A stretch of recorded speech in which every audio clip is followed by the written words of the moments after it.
Stepstone presenting Vira, truly independent AI homes, 0% no other charges. போரூருக்கே இது புதுசு at Kattupakkam Porur. Already அவர் ராஜினாமா பண்ணிட்டாரு. அவர் டாகி டீம்லேயே கிடையாது.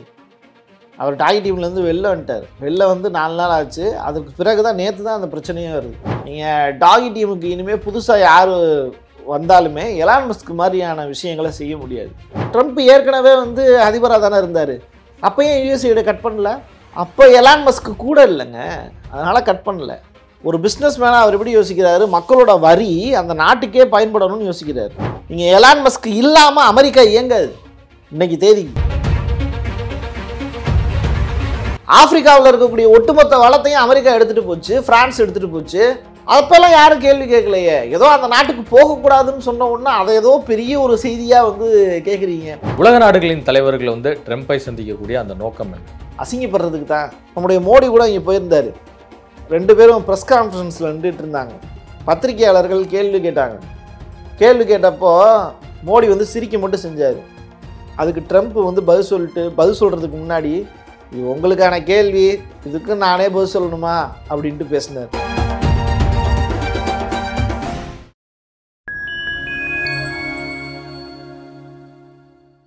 ஃபைன் டைம் மீடியா நேயர்களுக்கு வணக்கம். நான் உங்கள் செங்குவன். நம்ம சிறப்பு நிகழ்ச்சியில் நம்மோடு இணைந்திருக்கிறார் மதிப்பிற்குரிய பத்திரிகையாளர் திரு பிரசாத் அவர்கள். வணக்கம். வணக்கம். அமெரிக்க அரசின் செயல்திறன் மேம்பாட்டு தலைவராக வந்து எலான் மஸ்க் அவர்கள் வந்து இருந்து வருகிறார். இப்போ அந்த பதவியை வந்து ராஜினாமா செய்ய முடிவெடுத்திருப்பாரா? ஆல்ரெடி அவர் ராஜினாமா பண்ணிட்டாரு. அவர் டாகி டீம்லேயே கிடையாது. அவர் டாகி டீம்லேருந்து வெளில வந்துட்டார். வெளில வந்து 4 நாள் ஆச்சு. அதுக்கு பிறகு தான் நேற்று தான் அந்த பிரச்சனையே வருது. ரிசைன் பண்ணிடுறது. ஆல்ரெடி ரிசைன்லாம் பண்ணிட்டாரு. டீம்ல இருந்து வெளியே வந்தாலே அது வந்து ரிசைனிங் தான் அர்த்தம். டீம் விட்டு வெளியில் வந்துட்டாரு. அடுத்து புதிய தலைவர் தான் வந்து தேர்ந்தெடுக்கிறதுக்கு தான் வந்து பார்க்குறாங்க. ஆல்ரெடி வெளில வந்துட்டாரு. இப்போ என்ன ப்ராப்ளம் அப்படின்னா, இது நாள் வரைக்கும் சைனாவினுடைய ஆதரவாளர் அப்படின்னு சொல்லிட்டு இருந்தாங்க. ஆனால் சைனாவில் வந்து ட்விட்டர் வந்து பேண்டு தான். அதனால தான் வந்து இந்த பக்கம் வந்து பார்த்திங்கன்னா அந்த டிக்டாக்கை வாங்குறதுக்கு பெரிய அளவில் முயற்சி பண்ணாங்க. டிக்டாக் அமெரிக்காவில் பேன் செய்யப்பட்டதும் எலான் மஸ்க் சொல்லி தான். ஓகே, ரைட்டுங்களா? அந்த டிக்டாக்கினுடைய ஓனரை கூப்பிட்டு வச்சு பேசினதும் எலான் மஸ்கினுடைய டேபிளில் தான். புரியுதுங்களா? எல்லாம் முடிஞ்சதற்கு பிறகு அடுத்து உனக்கு ஒரு 6 மாதம் டைம் தரேன், அவர் சொல்கிற அமௌண்ட்டை கொடுத்துட்ட அப்படின்னா நீ மறுபடியும் இது பண்ணிக்கலாம், நீட்டி வச்சுக்கலாம் அப்படிங்கிற மாதிரியான விஷயத்த சொன்னதும் எலான் மஸ்க் சொல்லி தான் ட்ரம்ப் செஞ்சார்.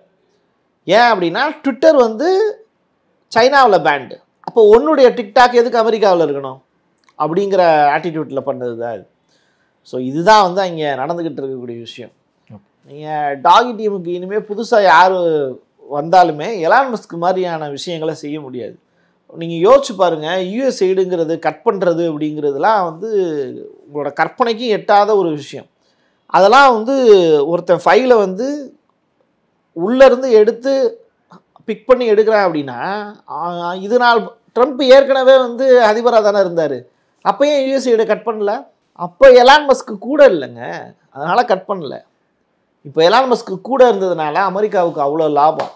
ஒரு பிஸ்னஸ் மேனாக அவர் எப்படி யோசிக்கிறாரு? மக்களோட வரி அந்த நாட்டுக்கே பயன்படணும்னு யோசிக்கிறார். இந்த one beautiful and big bill அப்படின்னு சொல்லியிருந்தாங்க இல்லை, ஒன்று பெருசாக இருக்கணும், இல்லாட்டி அழகாக இருக்கணும். பெருசாகவும் இருக்கணும், அழகாகவும் இருக்கணும் அப்படின்னு ஆசைப்பட்டீங்கன்னா அது தப்புங்க. அப்படி ஒன்று கிடையவே கிடையாது அப்படின்னு எலான் மஸ்க் சொன்னார். ஆனால் அதில் ட்ரம்ப் சொல்லக்கூடிய விஷயம் அப்படிங்கிறது, அவரோட எலக்ட்ரிக்கல் கார் இருக்குல்ல, அதுக்கான அமௌண்ட் வந்து குறைச்சிக்கலாம், அதுக்கான சப்சிடி ரிலேட்டடான விஷயங்களில் வந்து அவருக்கு திருப்தி இல்லை, அதனால தான் அந்த பில்லை அவர் எதிர்க்கிறாருன்னு சத்தம் இல்லாமல் சொல்லிட்டு போயிட்டார். ஆனால் அந்த பில்லை எனக்கு காட்டவே இல்லைன்னு இப்போ எலான் மஸ்க் சொல்கிறாரு. புரியுதுங்களா? அதுக்கு ட்ரம்ப் சொன்னது என்னென்னா, யோ காங்கிரஸ் சபைக்கே நான் என்ன காட்டலையா, உனக்கு எதுக்கே நான் காட்டணும் அப்படிங்கிற தொடியில் அதை எலான் மஸ்க் பார்த்தாரு. பார்த்துட்டு பார்த்தீங்கன்னா இல்லைங்கிறாரு அப்படிங்கிற மாதிரியான விஷயத்த சொல்லியிருந்தார். நீங்கள் இதை பார்த்துக்கிட்டு இருக்கிற நம்ம ஊர் உள்ள இருக்கக்கூடிய மக்களுக்கு நீங்கள் கொஞ்சம் யோசிச்சு பாருங்கள். நான் ஆரம்பிக்கும் போதே நீங்கள் ஒருத்தவங்களை மையப்படுத்தி நீங்கள் சொல்லியிருந்தீங்க, அதுலேருந்தே நம்ம ஸ்டார்ட் பண்ணணும். எந்த இடம்னா, நம்ம பார்லிமெண்ட்டில் மாநிலங்களவையில் வந்து மக்களால் தேர்ந்தெடுக்கப்படாத ஒருத்தரை வந்து கொண்டு போய் உட்கார வச்சுருக்கோம். அவரை அவங்க வந்து பார்த்திங்கன்னா மோடிக்கு எதிராகவோ இல்லை மோடியவே வந்து காலி பண்ணிடுவேன், அவரை போஸ்டிங்லேருந்து தூக்குங்கன்னு சொல்கிறது எந்த அளவுக்கு நகைப்புக்குரியதோ. இப்போ நிர்மலா சீதாராமனே இருக்காங்கன்னு வச்சுங்களேன், 2 பேருக்கு இடையில வாக்கிய தகராறு ஆயிடுச்சு. ஏன்னா நிர்மலா சீதாராமன் மக்களால் தேர்ந்தெடுக்கப்படல. இவங்க வந்து பார்த்திங்கன்னா மோடியை வந்து பதவியிலேருந்து எடுத்துருங்க அப்படின்னு சொன்னாங்கன்னு வச்சுக்கோங்க, மக்கள்லாம் எப்படி சிரிப்பாங்க. ஆனால் அமெரிக்காவில் இருக்கக்கூடிய மக்கள்கிட்ட போய் கேளுங்களேன், சிரிக்க மாட்டாங்க. ஏன்னா எலான் மஸ்க் நம்புகிறாங்க, என்னுடைய வரி பணத்தை பூரா இவன் காப்பாற்றி தந்திருக்காங்கிறத நம்புகிறாங்க. அங்கே இருக்கக்கூடிய பிஸ்னஸ்மேன் எல்லாமே, ஏங்க 2 பேருமே பிஸ்னஸ்மேன் தான், உட்காந்து பேசி பஞ்சாயத்தை முடிச்சு விடுங்க அப்படிங்கிற அளவுக்கு தான் பேசுவாங்களே தவிர எலான் மஸ்க் தனியாலாம் விட்டுற மாட்டாங்க. நீங்கள் எலான் மஸ்க் இல்லாமல் அமெரிக்கா இயங்காது. இன்னைக்கு தேதி, இன்னைக்கு சைனாவாகட்டும் ரஷ்யாவாகட்டும், இது எல்லாத்தையும் என்னென்ன டீல் போட்டு வச்சுருக்காங்க அப்படிங்கிறத ஒட்டுமொத்த டாக்குமெண்ட்டும் டாகி டீமை தவிர்த்து வேறு யார்ட்டையுமே கிடையாது. இப்போ அவருக்கு 4 நாளைக்கு முன்னாடி தான் கொடுத்துட்டு போயிருக்காரு, இந்தாயா வச்சுக்கோ. யார் ஒட்டுமொத்த அரசாங்கத்தையும் இயக்குனவர் யாருன்னா எலான் மஸ்க். அப்படிப்பட்ட நபரை வந்து தூக்கி போடுறது அப்படிங்கிறது அமெரிக்காவுக்கு தான் நட்டம். அமெரிக்காவினுடைய கோல்டன் டோம் அப்படிங்கிற அந்த கனவு எலான் மஸ்க் தூக்கி போட்டதுனால உடைக்கப்பட்டது அப்படிங்கிறது தான் உண்மை. அமெரிக்காவில் நுழைய 12 நாட்டினருக்கு வந்து தடை விதிக்கப்பட்டிருக்கு. அது வந்து ஜூன் 9ஆம் தேதியிலிருந்து அமலுக்கு வரப்போவதாகவும் அமெரிக்க அரசாங்கம் வந்து அறிவிச்சிருக்கு. ஏன் இது மாதிரியான இப்படி ஒரு முடிவை வந்து அமெரிக்க கவர்மெண்ட் வந்து எடுக்கணும்? இல்லை, அப்படி கிடையாதுங்க. இதுக்கு முன்னாடியும் அதே மாதிரி சில நாடுகளுக்கு வந்து அமெரிக்கர்கள் வந்து போக வேண்டாம் அப்படிங்கிறதையும் அதே நாட்டு கவர்மெண்ட் வந்து சொல்லியிருக்காங்க. நீங்கள் குறிப்பாக இப்போது ஈரானுக்கெல்லாம் வந்து அவங்க போகக்கூடாது அப்படின்னு சொல்லியிருக்காங்க. சில ஆப்பிரிக்கன் நாட்ஸும் சொல்லியிருக்காங்க. எதுக்காக இந்த மாதிரி சொல்கிறாங்கன்னா, அந்த உளவுத்துறை தகவல்கள் வந்து சிலது வரும். இப்போது ஈரானில் வியாதியின் அடிப்படையில் சில நேரம் சொல்லுவாங்க. அதாவது வந்து இப்போ கோவிட் வந்து எல்லா இடத்துலையும் பரவிட்டு இருக்குல்ல, இதே மாதிரி சில வைரஸ் வந்து வித்தியாசமாக வந்து சில நாடுகளுக்கு இருக்கும், அங்கே போக வேண்டாம் அப்படிங்கிறத ஓப்பன் ஸ்டேட்மெண்ட்டாக உளவுத்துறை சொல்ல மாட்டாங்க. அப்போ என்ன பண்ணுவாங்கன்னா, அங்கே இருக்கக்கூடியவங்க இங்கே வந்துருங்க அப்படின்னு சொல்லுவாங்க, அந்த அம்பாசிடர் மூலிமா சொல்லி அனுப்புவாங்க.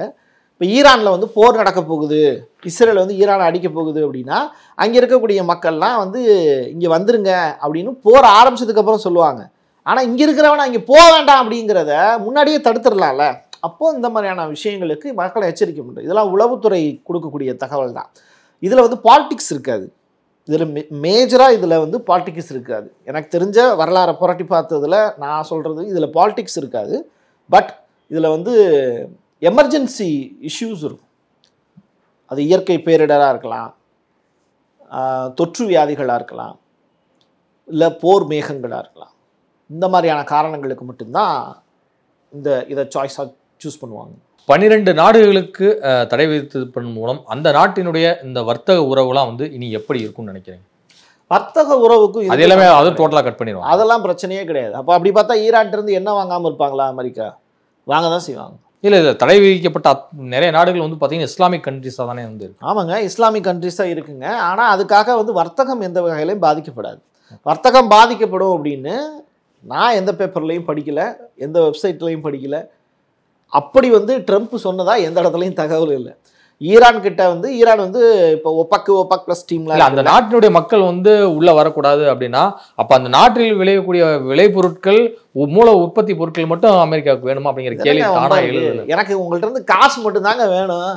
ஓகே, உங்கள்கிட்ட இருந்து எனக்கு காசு மட்டும் வேணும். உங்கள்கிட்ட இருக்கக்கூடிய வளத்தை எடுத்து, இதுக்கே நீங்கள் கோவப்படுறீங்க. அப்போ ஆப்பிரிக்காவில் இருக்கக்கூடிய ஒட்டுமொத்த வளத்தையும் எடுத்துகிட்டு போனப்போ எந்த யூடியூப்காரன் வந்து கேள்வி கேட்டா? ஆப்பிரிக்காவில் இருக்கக்கூடிய ஒட்டுமொத்த வளத்தையும் அமெரிக்கா எடுத்துகிட்டு போச்சு, பிரான்ஸ் எடுத்துகிட்டு போச்சு. அப்போல்லாம் யாரும் கேள்வி கேட்கலையே. ஏதோ அந்த நாட்டுக்கு போகக்கூடாதுன்னு சொன்ன உடனே அதை ஏதோ பெரிய ஒரு செய்தியாக வந்து கேட்குறீங்க. நேற்றைய தினம் பேப்பரில் படிக்கக்கூடிய விஷயங்கள் மட்டும் இங்கே பெரிய அளவில் வந்து பார்த்தீங்கன்னா தடை போட்டாங்களாம், இது பண்ணிட்டாங்களாம் அப்படின்னு பேசுகிறாங்க. அதுக்குள்ளே இருக்கக்கூடிய அரசியல் என்ன அப்படிங்கிறத மக்கள் புரிஞ்சுக்க மாட்டுறாங்க. அமெரிக்காவுக்கு இந்த மாதிரியான அடிமைப்பட்ட தேசத்துலையும் பிற்போக்கான தேசத்துலையும் அங்கே இருக்கக்கூடிய வளங்கள் வேணும். ஆனால் இங்கே இருக்கிறவன் அங்கே போய் முதலாளியாக தான் உட்கார நடக்கிறானே தவிர அங்கே போய் வந்து பார்த்திங்கன்னா ஒரு தொழிலாளியாக வாழ வழி இல்லாமல் அங்கே போகிறதுக்கு அந்த மாதிரியான ஆப்ஷன்லாம் இங்கே கிடையவே கிடையாது. அந்த சீனே இங்கே கிடையாது. உலக நாடுகளின் தலைவர்கள் வந்து ட்ரம்பை சந்திக்கக்கூடிய அந்த நோக்கம் என்ன? அசிங்கப்படுறதுக்கு தான். இப்போ நம்ம வீட்டுக்கு ஒருத்தவங்க வர்றாங்க, நம்ம தான் கூப்பிடுறோம். ஆனால் அந்த நபர் என்ன பண்ணுவாங்க, தலைவாழை இலை போட்டு வந்து நம்மளை கவனிப்பேன் அப்படின்னா வந்தவனை உட்கார வச்சு பார்த்திங்கன்னா முதுகலையே போட்டு கும்முன்னு கும்மி அனுப்புறது, அசிங்கப்படுத்தி அனுப்புறது, கெட்ட வார்த்தை சொல்லி திட்டி அனுப்புறது. இதுதான் ட்ரம்ப் செஞ்சார். எங்கே உக்ரைனுடைய அதிபர் ஜெலன்ஸ்கி வந்தப்போ ஒரு பத்திரிகையாளரை வச்சு இதெல்லாம் ஒரு ட்ரெஸ் ஐயா, இதெல்லாம் போட்டுட்டு வந்திருக்க அப்படின்னு சொல்லி கிண்டல் பண்ணி அனுப்பிச்சார்.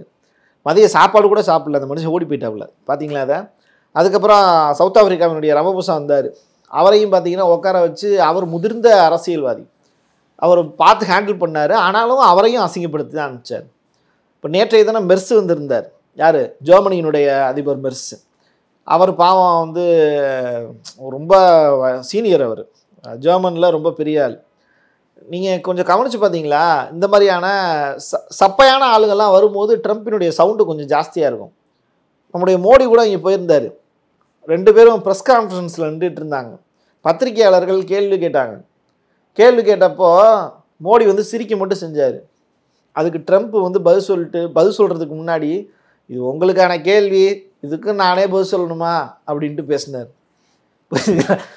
அதாவது கூட இருக்கிறவனாக இருந்தாலும் சரி, வெளிநாட்டிலேருந்து வந்திருக்கான், ஈவேற்கவே பார்க்குறது இல்லை. நம்ம நாட்டிலேருந்து அங்கே போகிறதுக்கு எவ்வளோ நேரம் ஆகும்? அமெரிக்காவுக்கு போகிறதுக்கு அவ்வளோ தூரத்துலேருந்து வந்திருக்காங்களே, கொஞ்சம் லேஸ் வாக்காக வந்து பார்த்து அனுப்பிவிடுவோம் அப்படின்னு சொல்லி இது பண்ணலாம்.